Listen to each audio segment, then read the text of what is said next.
Hello everyone, welcome to my বারান্দা বাগান। আমি আসলে আম, ছাদ বাগান বলতে পারছি না, কারণ আমার ব্যালকনি থেকেই আমি বাগান করেছি। এবং দেখতে পাচ্ছেন যে গাছটি, এটা সম্বন্ধে আমরা সবাই কম বেশি জানি। এটা মিষ্টি কুমড়া গাছ এবং এটা মিষ্টি কুমড়া ফুল। খুব সুন্দর মিষ্টি কুমড়া ফুল ফুটেছে আমার গাছে। এখন জেনে নেওয়া যাক, মিষ্টি কুমড়া ফুলের কিন্তু অনেক উপকারিতা আছে।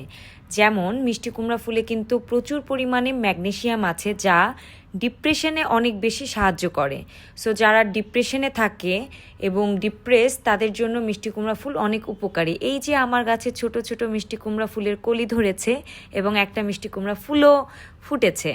মিষ্টি কুমড়া ফুল অনেকভাবেই খাওয়া যায়, রান্না করে তরকারিতে খাওয়া যায়, কিন্তু আমার মোস্ট ফেভারিট হচ্ছে এটাকে ডিম দিয়ে ভেজে গরম গরম ভাতের সাথে খাওয়া। উফ, খুবই লোভনীয়।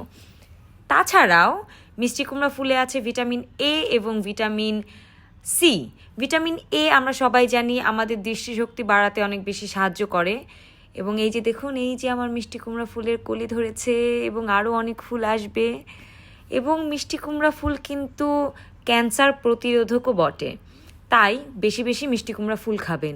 এবং হাড়ের যে ক্ষয়গুলো হয় সেটাও রোধ করতে মিষ্টি কুমড়া ফুল কিন্তু অনেক বেশি কার্যকরী। তাই বেশি বেশি মিষ্টি কুমড়া ফুল খাবেন। এই যে আমার বারান্দা থেকে মিষ্টি কুমড়া গাছ, মিষ্টি কুমড়া ফুল। আপনারাও করে ফেলতে পারেন আপনাদের বারান্দায় ছোটোখাটো একটা সবজি বাগান। এবং মিষ্টি কুমড়া ফুলের যদি আরও কোনো উপকারিতা থেকে থাকে আপনাদের জানা, অবশ্যই অবশ্যই আমাকে কমেন্টে জানাবেন। Thank you very much. যদি লাইক করে থাকেন, please subscribe and like my channel and comment. Thank you.